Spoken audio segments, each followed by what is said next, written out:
रवि पहले से ही बस में बैठा हुआ अपने घर जा रहा था, लेकिन उसी टाइम जब बस रुकी, तब उसने खुद को ही उस बस में चढ़ते हुए देखा। और ये देख के रवि को बहुत ही डर लगा और उसे समझ आ गया कि कुछ बहुत ही गलत होने वाला है।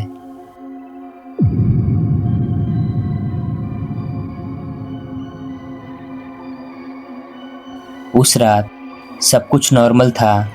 रवि अपने ऑफिस से लेट निकला था और लगभग पूरी रोड और पूरा एरिया खाली था और आखिरी बस बस स्टैंड से निकलने ही वाली थी, लेकिन रवि दौड़ के उस बस में चढ़ गया। बस में चढ़ते ही उसने देखा कि आधे से ज़्यादा लोग सो रहे थे और कुछ लोग खिड़की के बाहर देख रहे थे। रवि ने उस बस की बीच वाली सीट पकड़ी और उसमें बैठ गया। बैठते ही रवि ने चैन की सांस ली और अपने मन में बोला कि आज का दिन भी जैसे तैसे निकल गया। उसके हाव भाव से बिल्कुल ऐसा लग रहा था कि जैसे वो अपनी ज़िंदगी से फ्रस्ट्रेटेड हो चुका है और सब चीज़ें फोर्सफुली या मजबूरी में कर रहा है। रवि बस में रिलैक्स होके बैठा क्योंकि उसके घर को आने में अभी टाइम था और फिर धीरे धीरे उसकी आंखें झपकी खाने लगी और वो सोने ही वाला था। लेकिन तभी अचानक से बस एक जगह पे रुक गई। बस रुकने के बाद दरवाज़ा धीरे धीरे खुला और रवि ने यूं ही नज़र घुमाई दरवाजे की तरफ कि कौन आ रहा है। लेकिन जैसे ही रवि ने दरवाजे की तरफ देखा, वो वहीं पे फ्रीज हो गया, क्योंकि बस में जो इंसान अभी अभी चढ़ा था वो बिल्कुल रवि के जैसा ही था। सेम कपड़े, सेम शक्ल और सेम बॉडी के साथ, यहाँ तक कि उनके बैग भी सेम थे। सीधी तरह से कहा जाए तो वो एक दूसरा रवि था जो कि बस में चढ़ा था। इधर पहला रवि उस दूसरे रवि को देख के काफी सहम गया था। वहीं वो दूसरा रवि पहले रवि को इग्नोर करते हुए सीधा बस के सबसे पीछे वाली सीट पर बैठ गया। रवि अपने मन ही मन में सोच रहा था कि ऐसा कैसे हो सकता है, मैं तो इधर ही हूँ, तो फिर वो कौन है और उसने मुझे देखा क्यों नहीं। रवि घबराते हुए खुद को खिड़की के शीशे में देखता है और उसका चेहरा बिल्कुल वैसा का वैसा ही होता है। अपना चेहरा देखने के बाद वो एक बार फिर से पीछे देखता है, इस उम्मीद में कि शायद वो दूसरा रवि उसका वहम होगा। लेकिन वो दूसरा रवि अभी भी वहीं पे बैठा होता है और रवि की तरफ बिल्कुल भी नहीं देखता। रवि अब घबराने लगता है और उसकी सांसें फूलने लगती है। वो फटाफट से कंडक्टर के पास जाता है और हाँफते हुए पूछता है कि भैया, अभी अभी जो आदमी बस में चढ़ा उसको आपने देखा क्या? अब इस पे वो कंडक्टर उस आदमी को बड़ी ही अजीब तरीके से देख रहा होता है और बोलता है कि नहीं भाई, अभी तो कोई बस में चढ़ा ही नहीं। अब ये सुनने के बाद रवि पीछे मुड़ के देखता है तो वो दूसरा रवि वहीं पे बैठा होता है। रवि उसको बैठा देख के और भी डर जाता है और वो अपना फ़ोन निकाल कर एक सेल्फी क्लिक करता है, जिसमें वो और दूसरा रवि दोनों ही कैप्चर हो जाए और फिर वो कंडक्टर को दिखा सके। सेल्फी लेने के बाद जब वो फ़ोटो ओपन करता है, तब उसे देख के वो बहुत ही ज़्यादा डर जाता है, क्योंकि फ़ोटो में वो दूसरा रवि तो दिख रहा है, लेकिन पहला रवि जो खुद सेल्फी ले रहा था वही नहीं दिख रहा। और ये देख के तो रवि इतना डर चुका होता है कि उसके हाथ से उसका फ़ोन गिर जाता है और वो कांपने लगता है। कुछ ही पल में बस एक सुनसान जगह पे रुक जाती है और बस की लाइट चालू बंद होने लगती है।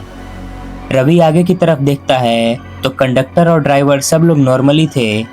उसके बाद रवि पीछे मुड़ता है दूसरे रवि की तरफ और उसे उम्मीद होती है कि शायद वो दूसरा रवि गायब हो गया होगा। लेकिन जैसे ही वो पीछे मुड़ता है, वो देखता है कि वो दूसरा रवि उसको ही घूर रहा था और अपनी सीट से उठ के वो धीरे धीरे अब रवि के पास जा रहा था और उसके चेहरे पे एक अजीब सी और डरावनी स्माइल थी। जैसे जैसे वो रवि के पास आ रहा था, वैसे वैसे रवि के कदम पीछे जा रहे थे। फिर वो दूसरा रवि पहले रवि के एकदम क्लोज जाके रुक जाता है और रवि पूछता है कि तुम कौन हो और मेरे जैसे क्यों दिख रहे हो। दूसरा रवि धीरे से उसके कान के पास बोलता है कि तुम्हें यहाँ नहीं होना चाहिए था, ये जगह, ये रास्ता सब मेरा है। अब इतना सुनते ही रवि अपने डरी हुई नज़रों से दूसरे रवि की आंखों में देखने लगता है और रवि को धीरे धीरे दिखना बंद हो जाता है और एक टाइम के बाद सब कुछ काला पड़ जाता है। अगली सुबह रवि की आंखें खुलती है और वो हाईवे के किनारे पड़ा हुआ होता है। रवि जैसे ही उठता है तब उसे वो सारी घटनाएं याद आती है जो रात को हुई थी, लेकिन फिर वो सोचता है कि ये सब सिर्फ एक सपना होगा और यही सोच के वो अपने मन को रिलैक्स फील करवाता है। उसके बाद वो अपने पॉकेट से फ़ोन निकालने जाता है, लेकिन उसका फ़ोन पॉकेट में नहीं होता और आजू बाजू ढूंढने पे भी नहीं मिलता। लेकिन फिर वो फ़ोन को भी इग्नोर करके जैसे तैसे अपने घर पे पहुंच जाता है। घर पहुंचने पे उसके मन में फिर से डर जाग उठता है कि रात को हुआ था वो कहीं सच तो नहीं, और इसी डर की वजह से वो पूरे घर में उस दूसरे रवि को ढूंढने लगता है कि शायद वो कहीं छुप के बैठा होगा। पूरा घर ढूंढने के बाद वो दूसरा रवि कहीं भी नहीं मिलता और एंड में जाके रवि आईने के सामने खड़ा हो जाता है और उसे सब कुछ नॉर्मल लगता है। रवि काफ़ी रिलैक्स्ड हो जाता है ये जानकर कि घर में कोई गड़बड़ नहीं है, लेकिन जैसे ही वो आईने में खुद को देखता है तब वो फिर से फ्रीज हो जाता है। रवि देखता है कि उसका रिफ्लेक्शन आईने में ज़ोर ज़ोर से हंस रहा था, जबकि एक्चुअल में तो रवि चुपचाप खड़ा था। रवि तेजी से उस आईने से दूर भागा और किसी को हेल्प के लिए कॉल करने जा रहा था। तभी उसके घर के फ़ोन पे एक कॉल आया। कॉल उठाने से पहले रवि ने मोबाइल नंबर देखा और वो एक अननोन नंबर था। रवि ने फिर कॉल को उठा लिया और कॉल पे कुछ सेकंड्स तक सन्नाटा था, कोई भी आवाज़ नहीं थी। फिर कुछ टाइम के बाद कॉल पे एक आवाज़ आई कि तुम्हें मेरी जगह नहीं लेनी चाहिए थी। रवि को ये आवाज़ बिल्कुल खुद की आवाज़ जैसी लग रही थी। रवि बहुत ही डरी आवाज़ में पूछता है कि कौन है, और तभी वो आदमी बोलता है कि अपने पीछे मुड़ के देखो। अब रवि हिम्मत करके पीछे मुड़ता है और इस बार बहुत ही ज़्यादा डर जाता है, क्योंकि पीछे दरवाजे पे वो रात वाला दूसरा रवि खड़ा होता है और फिर वो अंदर आके सीधा सोफे पे बैठ जाता है जैसे कि वो उसका ही घर हो। उसके बाद उस दूसरे रवि के फ़ोन पे फ़ोन आता है और वो हंस हंस के बातें करने लगता है जैसे कि वही असली रवि हो। वही दूसरी जगह पहला रवि डर के घर से निकल गया और अपने घर के फ़ोन से अपने दोस्त को फ़ोन करने जा रहा था, लेकिन उसके घर के फ़ोन में एक भी नंबर सेव्ड नहीं था, ना ही उसके दोस्त का, ना ही उसके फैमिली का और ना ही ऑफिस का। फिर रवि ने देखा कि जो दूसरा रवि अंदर घर में बैठा हुआ था वो रवि के फैमिली वालों से फ़ोन पे बात करने लगा। उसके फैमिली वाले भी मुस्कुरा मुस्कुरा के बात कर रहे थे जैसे कि असली रवि वही हो। इतना सब देखने के बाद रवि बेहद डर चुका था और दुखी हो चुका था और वो अपने दोस्त के घर जाना चाहता था ताकि उसकी हेल्प ले सके। घर जाने के लिए वो ऑटो रोकने की कोशिश करता है, लेकिन कोई भी ऑटो वाला उस पर ध्यान नहीं देता। हर ऑटो वाले ऐसे चले जाते हैं कि जैसे रवि वहाँ पर है ही नहीं।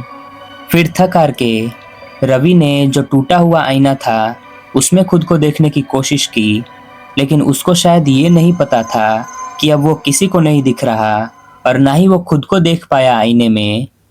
लास्ट में घर की खिड़की से रवि उस दूसरे रवि को देख के रोने लगा और दूसरे रवि ने उसको देखना ही बंद कर दिया था कि जैसे वो एग्जिस्ट ही नहीं करता।